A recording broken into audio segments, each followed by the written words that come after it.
Ladies and gentlemen, my name is Kwadwo Sheldon. The head is big for a reason. This is Convo with the Head. Now, this conversation I did come have with someone where recently I started posting content, I started reacting content. There are a lot of you did the comment section. You shock say, oh, somebody like that did the country inside will be funny because there is this misconception or conception or this perception about Ghana comedy in the country. So, ladies and gentlemen, I had to bring him to the studio for this conversation. Now, on this episode of Convo with the Head, I have an MC and a comedian, or a comedian and Sheldon, cool down. A comedian and an MC. The name is MC Okokobioku or MC Odododio. Yeah, no, Odododio is Okokobioku. Yeah, big man, welcome. Boss, everything cool. Everything. It's not Odododio. No, it's Okokobioku. So the woman where you call Odododio, then what be the issue? Now she the one chop. You the one chop. Where she say, but Okokobioku and Odododio, how would it be? It be like with the hunger we make. She missed that. No problem. But welcome to Convo with the Head. Thanks, and yes, so for the boys and girls for the WhatsApp group, where now then they see you, you go introduce yourself to them. Okay. Yes. So I think before the introduction, I would want to say a very big thank you to you because. Oh yeah, like before you talked about that video. Okay. Now I post the video, the full special for my YouTube channel. It was 6K views. That one said I use $100 tape push up. For the 6K, I use $100 tape push up, make it catch 6K. It was a sponsored content. Yes, but still, as you touch them now, like Charlie, like 80K now. Oh, like we thank God. The comments are crazy. We thank God. Like, so Charlie, we thank God. Thank you. That'd be cool. Yeah. So it means say as they come with and see, if the content no be dope, they still will go. Yeah. So it means that you contributed. Charlie. So it means that your materials be dope. But for the boys and girls for the WhatsApp group, where they are still yet to discover that content, who be MC Okokobioku? Yeah, so MC Okokobioku is a Ghanaian Nigerian. Yeah, so true.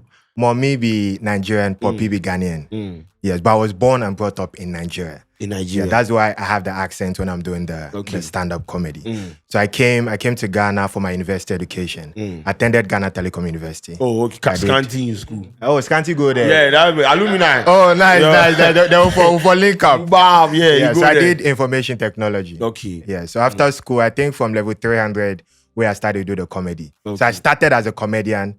Where as you say, Charlie, money no share that day inside like that. Where I entered the MCing because I knew I had the talent for MCing too. But with the MCing, at least every Saturday, you're sure that if you're good and you've been able to build a brand, you get weddings. So I go the MC so that I go gather money and push the stand-up. So that be where I did now. That be where you did now. Yeah. Now, but then, so as you start the comedy thing, then you know the move. What is that the state of the Ghana comedy industry, or it be say people just know the regard, that space? Is because at the end of the day, you are offering a service. Yeah. And why were you being paid for being an MC, not a comedian? So I think when I started at every beginning, you wouldn't get the cash flow. You wouldn't get people wanting to pay you until you prove a point to them. Yeah. So when I started, and stand-up comedy too, you see, in Ghana, they don't really back then, not now. Back then, they did not really appreciate stand-up comedy. They preferred theater, stage plays, and all that. So back then, if you're doing comedy, unless church, aside that, Charlie, if you at church too, you go crack joke, be God bless you, and all those stuff. So Charlie, I for make money. So that be why I enter. You go perform for church with them, bless you. Oh, I do several. Now I start for church. But God bless you. Yeah, God bless me. So it worked. Oh yeah, so you were mad about nothing? No, I wasn't mad actually. Why you just complained? I did not complain. I was just explaining. Okay, no problem.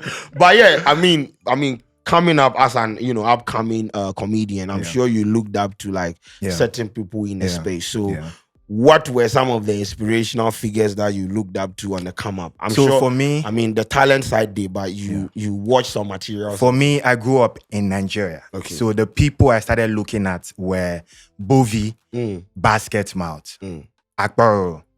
Like those three were my guys until I came to Ghana and I started doing comedy. Then I think I watched Obi Amponzi. Yeah, I watched one of his videos. I'm like, this guy is good. Then after that, Augustine Dennis. Oh yes. Do you know he has stopped stand-up comedy? Yeah. I think he's in the UK. Yeah, he traveled. I was chatting with this guy. He was the first. So before when I started doing comedy, you see, for every stand-up comedian, you don't really start with your own jokes. Okay. Because you're scared that your jokes might not be funny. Funny. So we all started with people's jokes. Okay. So, but it was Augustine Dennis that when I watched him perform for 1 hour, I'm like, how did this guy do this thing? And I spoke to him, I was like, oh, guy, you have to come to the comedy club and be trying your materials. First, you can do 5 minutes, you move to 20 minutes from the 1 hour. So that's how I started. We have a comedy club at Tesano, 2927 Comedy Club. All the guys are there. Obi, Lexi, everybody is there. So every Thursday we go there, we try the joke. If it works, it means we can do it outside. Okay. So that is how come I was able to. So Bovi in particular, I think why I respect and love Bovi a lot is because he's brilliant. Okay. I didn't just want to do comedy to make people laugh. Okay. I wanted to do comedy that people that are schooled will be like, nah, this guy, he's thinking. Because when I wanted to do comedy, my dad did not, like, he didn't agree to it because he felt like... What was his reaction? He felt like I'm joking. I've joked with his money because he has paid school fees. And after school, I'm saying I want to do stand-up comedy. Until 2 years ago, when I went to the UK, I told him I was going to perform at the UK. He was like, which of the UK? I said, United States. He said, when my family will have trust issues. He was like, when I get there, I should call him video call so that he can see. You go see him face. So I catch there, I go stand for front of Buckingham Palace, where I call him video call. I say, oh, this is your stand live. I should say that one, say, no go be. In the UK, where you watch me, it's my favorite song. All of a sudden, you had a Charlie, I'm the favorite song. Yeah, but so, comedy, both markets, Nigeria, Ghana. Why did you choose to come here, to come and like ply your trade here instead of Nigeria? Because it looks like their industry is buoyant as compared to ours. Yeah. And there is a lot of space for you to explore. Okay, but you are here. For me, I didn't actually choose to come to Ghana. Okay. I was in Ghana to school. Okay. The plan was to go back to Nigeria after school. But like after school, I realized I was building the craft here. I'm like, why go back? Why not just do it here? And comparing the Nigerian market to the Ghanaian market, I feel like the Ghanaian market is untapped. Compared to the Nigeria, there are so many stand-up comedians there. True. And for me, I feel like I have an advantage because I can do both sides. I can penetrate both markets, Nigeria and Ghana. And I am not looking at just the African market. I'm looking at the global market. Okay. That's why you see most of my contents are in English. Okay. There were things I told myself I would never do until I traveled outside Ghana. When I mean traveled outside, I don't mean Togo or Burkina Faso. There were things I told myself I would never do. For example, say man go just day, say one go carry a shower or hook up. I said I'll never do it. I'm a very loyal boyfriend. Until I went to the UK. I go UK, day UK, 2 weeks. Cold enter my bone. Nobody tell me, you know, say I don't know as I knew for UK now. I don't know any La Paz for UK. So I had to go online to look for hookup app. I can't download one. As I can't check for prices of hookup. Now I see £300 for a shower. Now I convert them to cedis. 4,500 Ghana cedis. I wanted to convert it to Naira. But I said no, if I convert them to Naira, that one the shower go burn for me. I said 4,500 Ghana cedis. Somebody's income in Accra. Now I want to come for UK.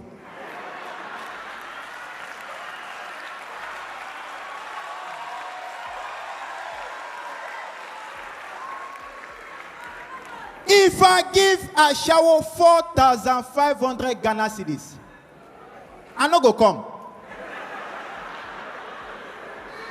See thy kingdom come. I want to be, you see the way Burna Boy is conquering the world. Yeah. Like Afrobeat, Nigerian musicians are doing their songs in English and everybody can relate. Those are the kind of jokes I want to do because I want to sell out like big places one day. Yeah. So for me, it's doing both sides. Who is a good comedian? Who is a dope-ass comedian? A good comedian is someone that can make the people laugh and get them thinking while they're laughing. Okay. Why do you want me to think? Don't just laugh because somebody can just come and tell you any joke at all and you just laugh. You see, I feel like, especially in Ghana, they don't really appreciate certain kind of professions. Okay. Like a comedian. Comedian, yeah. Yeah. So I remember where I was living previously. When I introduced myself to my landlady, she was like, "What do you do?" I said, "I'm a comedian." Problem. I was like, "Okay." Then the next week, my sister came, my junior sister. She was doing her service with Goldfields, Takwa Goldfields. And I introduced her to my landlady. I was like, "Oh, what does she do?" I said, "Oh, she works with Takwa Gold." She was like, "Wow." Wow. Oh, my daughter, why don't you look for a good job for your brother? My goodness. I'm like, yeah, so Then cast your own. Yeah, so because of the mentality that the Ghanaian society have, I want to crack a joke to a doctor. And the doctor will be, how does this guy think about this thing? And say, he's not just laughing at it, he's also thinking. You get. So that's a good comedian for me. Then what goes into the preparation? A lot. A lot. First of all, let me put this one for like as a premise. Do you write your jokes and sit down and rehearse them and go on stage? Yes. There are some people that it comes to them naturally. So for me, I'm very versatile with comedy. Okay. I can do there's this thing they call crowd work. Okay. I can just stay, look at the crowd, pick on them. When I started comedy, that was how my style. But I realized the Ghanaian society, they are not really comfortable with you picking on them. True. If I come where I say, "Oh, your head, they look like this, your eyes, they look." We go through hands. So I realized that now in Nigeria it works. Yes. The stalker can just come, be teasing this. Everybody's cool with it. So I realized that now where I am, I need to like start writing jokes. And secondly, I realized that if you do the crowd work, people would say on that day that you're funny, but nobody will remember you for a particular joke. Oh, okay. The way you did that my calm joke, right? And everywhere I go to, they say, "Oh, Mr. Come here." Like people remember that this particular joke is Okokobioko's joke. So that's the importance of writing jokes. If you check my phone, I've written for my new comedy, the one I'm doing on the 21st. I've written over 40 new jokes. Yeah, so I write, I rehearse, I write, I rehearse. And what is the importance of rehearsing is the more you rehearse, the better the joke becomes. Yes, I was working on a joke with my guy yesterday, and we're rehearsing. I had finished writing the joke. Then I was telling him something. Then I said another thing. It was like, that's good. Okay. We added it to it. Yeah, so I write my jokes to how I get them. Some is from something that happened. Okay. Like we can go somewhere and a scenario happens. I write it down. Some too, I'll just be there. It would hit me. Some I'm reading the news. It's funny. Then from the news, I write a joke from it. Yeah, so different ways. Okay. So you put all these things together in order to make sure that you are when you are going on stage, it makes sense. Yeah. Now, why do you think there is this perception about Ghanaian comedians not being funny? Because I have seen some of your materials. They are funny to me. But then the general perception out there is that Ghanaian comedians are not funny. They pick one or two Ghanaian comedians. Why do you think there is this kind of perception? So for me, I'd like to correct that Ghanaian comedians are funny. Okay. Anybody that doubts that should come to the comedy club, 2927 Comedy Club. Or you can also come to my event, 21st September. Yeah. National Theatre. Look, we can't stand there. strong. Like, who else? Obi, Ranzi. Oh, Ranzi is one funny guy. Like that guy. Lexi is there. Lexi is doing his show, so he couldn't come on mine. Okay. But Ranzi, some young guy, he's super good. So if you think Ghanaian, but I think why the perception has always been there is because most of the people that say Ghanaian comedians are not funny watched Ghanaian comedians like 7 years ago. You know, the beginning of everything is not like all glittering and gold. You get. So most of those people watched 7 years. They should come and watch now. It has changed. When you start something, like nobody was born perfect. Yeah. Over time, you get better at it. So I think now, Charlie, Ghanaian comedians can compete anywhere in the world with the kind of materials they have. Those guys are working hard. We are working. Let me not say those guys. You are part of them. We are working hard. Yeah. But do you think sometimes the audience, they box you people when it comes to like creative freedom? Because once again, you would love to go on stage and let's say pick on people or even comment on things that have happened, trending stuff and things. More times maybe political, but you are afraid. Recently, I mean, it's not recently, I've seen comedians try to be cautious with, commentating on like political stuff and things because you are afraid that this one is going to cancel you, this one is going to do this thing. When you go outside the country in certain jurisdictions, people are allowed to be creative. You have the creative freedom to throw Trump, to throw this, and just go scot-free. Nothing happens. Here, it's like your career is at stake. Then when they put you in that kind of situation, it boxes your creativity.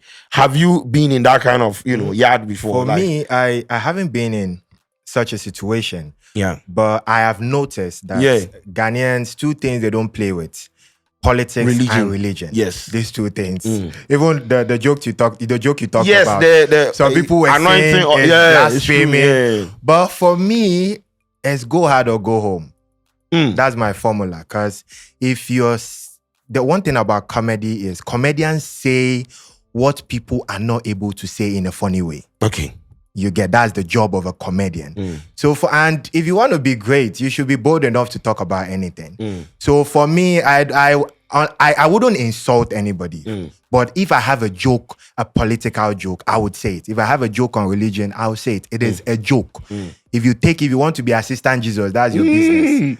Yeah. But have you been threatened before? Have you been moved before? No. I don't think I don't think I've said any joke that would warrant anybody to threaten. So you there. It's just my dad. My dad, I think okay.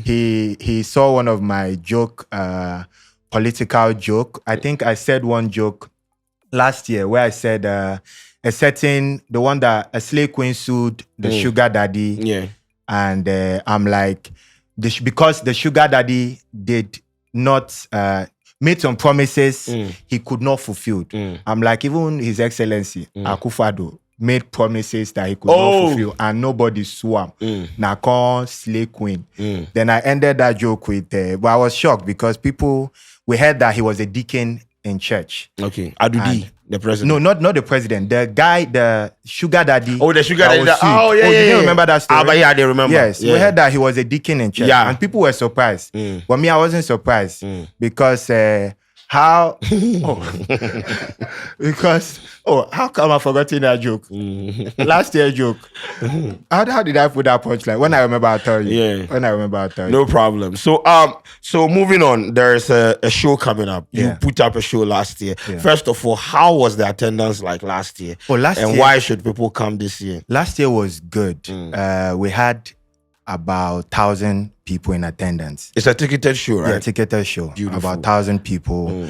And why I think more people will come now this year is because they saw what I did last year. Yeah. And with your help, in fact, after the show, they did not really see until you laid your hand on that video. Then now people have realized what is there. Yeah. Like people that did not even.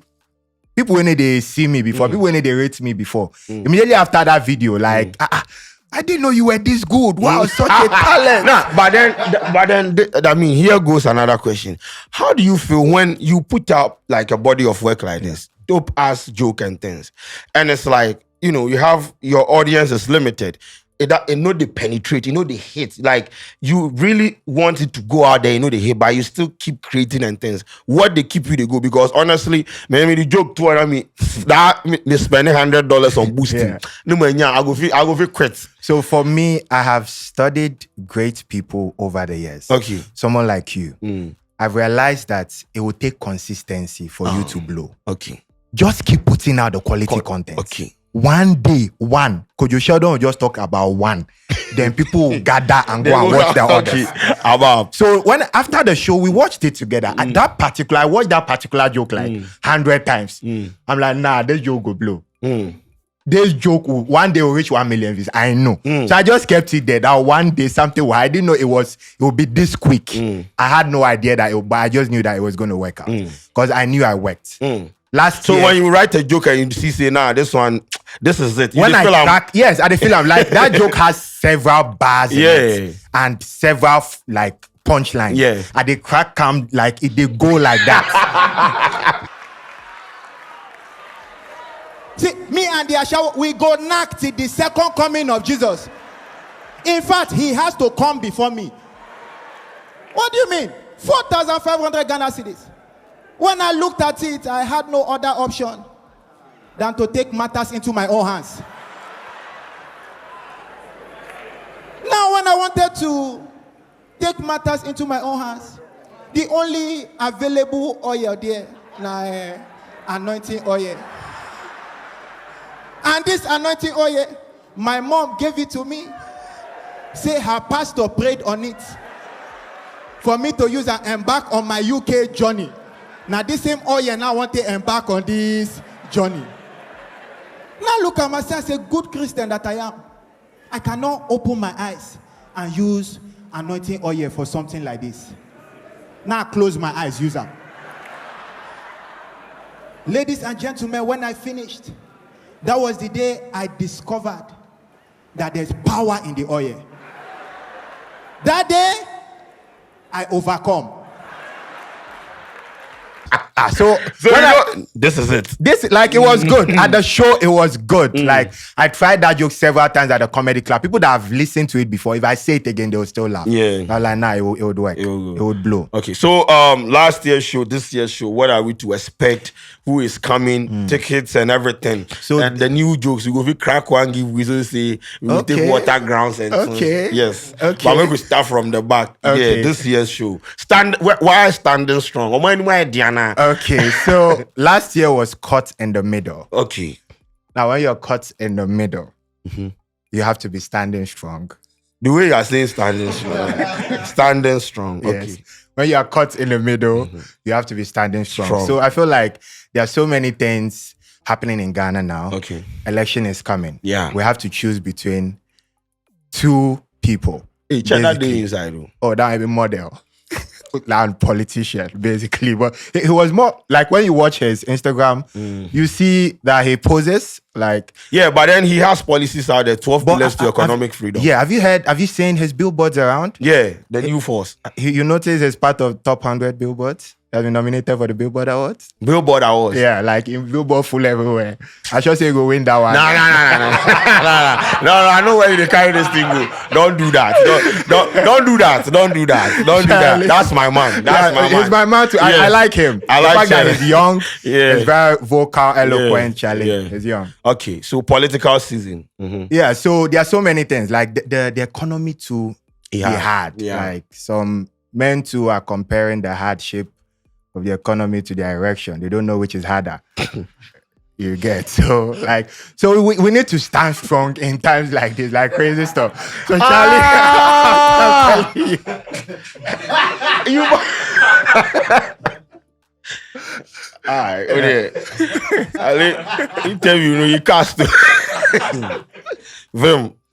Yeah, chobu, I mean, come. Charlie. So this year will be crazy. What you saw last year was it was my first. Okay. And it wasn't easy because I had to challenge myself. Yeah. Like I had done 2 previous shows, but they were church shows. It wasn't ticketed. Yeah. And I didn't do 1 hour. I did like 10, 15 minutes. Okay. Yeah. So last year I was able to do 1 hour. This year I'm doing another 1 hour of new jokes. So you see one challenge of being a comedian that does specials. Yeah. You have to be remembering your old jokes to crack. And you also have to try and remember your new jokes. The new ones. Because now, you see, when I was telling you some joke previously, and I'm like, I've forgotten the punchline. Because I'm now trying to put the new ones in my head. So I'm flushing the old ones out for now. Unless maybe someone has booked me, then I'll go and, okay, I have to do this, do that. Yeah. So this year will be hard. We have Ranzi on board. We have Obi and Ponsa. See Ojo there, not this one though. Yeah, we have Ojo. We have Para all the way from Nigeria. And we have Parrot Mouth. One like very... Parrot Mouth. Parrot Mouth is good. Yeah. Para killed the show last year. He performed before I came. Like, it was fire. You know Para Mock News? Yeah, the Facebook guy. He do news like all the day. Yeah, Charlie. So it's packed. It's packed. So, but what goes into something like this? Because you are headlining it, and I'm sure you are organizing it from your fans and everything. Yeah. What goes into it? Because recently we've been talking about investment into the creative arts. Yeah. And this is you headlining your own show. Yeah. I'm sure there is a sponsor, but at the end of the day, more money no go be bad.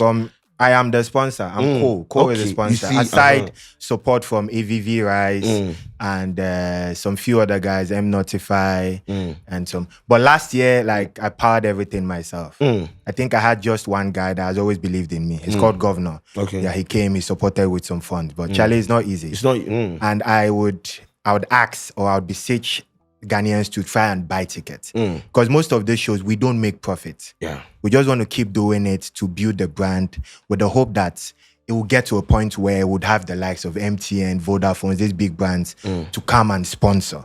But for now, last year, I wanted to buy a car, so that, because when I go for events, I don't like the fact that I'll do an event, then I'll be calling Uber. What's the color of your car? Where are you? Where are you? Like, I save the money for the car. But I say, nah, make I do the show. Yeah, put all the money in the show. Wait this year too, I don't want buy the car, where the show they come. I they watch the show. Think twice. I they watch the show. I they watch the car. I they watch the show. Where I buy the car, where I still they do the show. No, the show go come on. The show go come on. The show go come on. Charlie, Yeah. So it be hard. Like it be hard. One thing last year, after the show, after the show, like people were congratulating me. Hey, Charlie, you did well. I went home. I was happy I did the show. The content was good, but I was broke. I suffered for like 3 months. 3 months after the show. After the show. So scared. Where these people to GRA to come, they chase me. I feel like they should be lenient with the comedy industry. Because we are pushing. Aside the music industry in Ghana, the second thriving industry is stand-up comedy.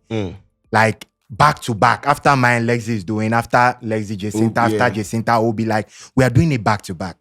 Imagine we get support from the government. What we'll do? So they should come. They should support us. The aftermath of your show, do you repurpose the content and host it on, Netflix? So last year, I had wanted to do Netflix. Okay. I contacted some few people, and one of them, some guy in Ghana, he said, with Netflix, I need to get more videos. They want more episodes. Okay. So I'm looking at doing about 5 comedy specials back to back. Maybe I haven't gotten the right link to a Netflix person, because I feel like another person also said I need to be popular to an extent before I can get numbers game. Yes, numbers game. So that is what I'm working on. Last year after my show, I opened a TikTok for stand-up comedy. It's doing well. I pushed my YouTube. Now the YouTube last year is doing well. Hopefully, I need to next year when I do this show, I'll come and appease you as the gods, so that you can talk before I drop the next. You don't have to worry. You just talk about it. Then I drop it so that Charlie, they have to move. Delay. Because once there's demand, once the numbers are increasing, it means that they like it. Yeah. So you don't even have to struggle when it comes to getting. The funny part about it is I go with comments under your post, and somebody will say, "Oh, he's Ghanaian." Another person will say, "Oh, he's Nigerian." Yeah, that's what I say. They were fighting like this guy is Nigerian. That's what I say. It's like anything funny has to be Nigerian. But it's not true. I mean, you are both. Yes. They matter. Yes. And to some larger extent, they matter. Yeah. But anyway, so tickets and things, how people go get tickets? So ticket, please. I brought 2 VIP for you. Okay. You and your madam. Okay. I'll see you. And your madam. Okay. Then I have. Then I have 10 complimentary tickets for your fans. Oh, okay. So we'll do giveaway. If you want to get the tickets to cool 150 cedis for regular and 250 for VIP. Okay. You can just dial *714 *11 *23 #. Okay. Yes. But to get the tickets. *714 *11 *23 #. Yeah, to get a ticket. Or you can just go to my website, mcokokobioko.com. Okay. But let's talk about the MC side too, because so if I book you, say come and MC my wedding, my event, I'm getting 2 in 1. Yes. That's the advantage I carry. So they come with premium charging. They come with premium charging. I be hype man, I be badass hype man too. Yeah. That's why the old ladies they worry you. No, they're not they worry. They don't worry you. Do anything. So if you book me, Charlie, you'll be like, there's no one like me in the MCing industry. So then you go MC your own program. Nah, that one I don't want to enjoy the moment with my wife. Yeah, okay. So I will just get some of my friends to okay.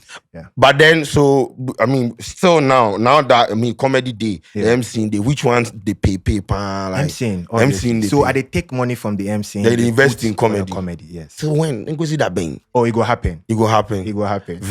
Vem. So ladies and gentlemen, you also the MC wedding, funeral, No, the last time I do funeral, the dead body wake up where he started laugh. But it's good. Yeah, it's not always good. Somebody where they owe the dead body, where he can't meet mistake, Okay. I'll take him back. It makes sense. Yeah. But I mean, if my person that way you can't crack Raise joke that way, up. I'll be very, very Charlie happy. MC Lazarus. That's what they will call.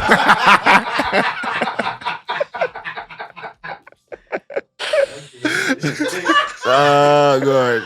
Oh God.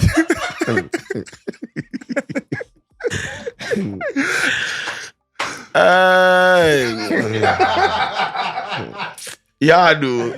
He had. But anyway, but before you go leave, before crack some joke. I cracked the joke. No. Where they come? Yeah, so if you want to experience more of this, just buy the ticket. I'll be doing the giveaways on the Instagram page and things. So see. And that day we go there. We are media partners. We are seeing one logo. Charlie, thank you. Media partners. So be part of it. We'll profile, we do the interviews, and we'll have fun. Let's support. Buy ticket. Yeah, free. Buy ticket. It's affordable. Ladies and gentlemen, this has been Convo with the Head with MC Okukobioku. Yes, comedian, MC Extra. Hey, I'm in Chelsea.